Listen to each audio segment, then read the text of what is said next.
Ismning alomatlari. Bir kalimani ko'rganda fe'l, ism yoki harf ekanligini ajratib bo'lmaydi.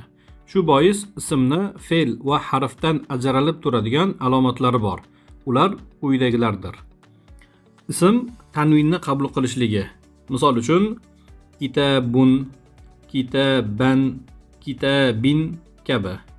Ikkinchisi aniqlik artikli bo'lgan alif va lam kirishligi. Misol uchun al-kitabu, ar-rajulu, ash-shamsu kabi.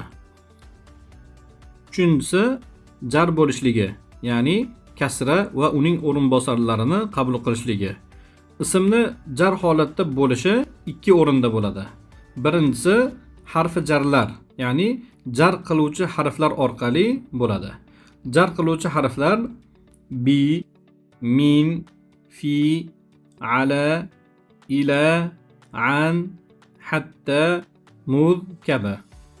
Ushbu harfi jarlardan keyin kelgan ism jar holatda bo'ladi.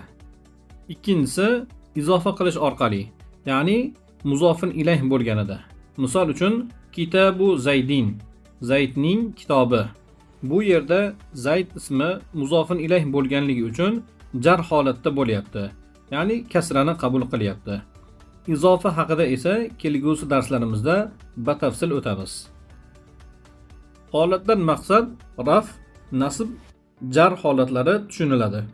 I'robdan maqsad esa domma, fatha, kasra harakatlari tushuniladi.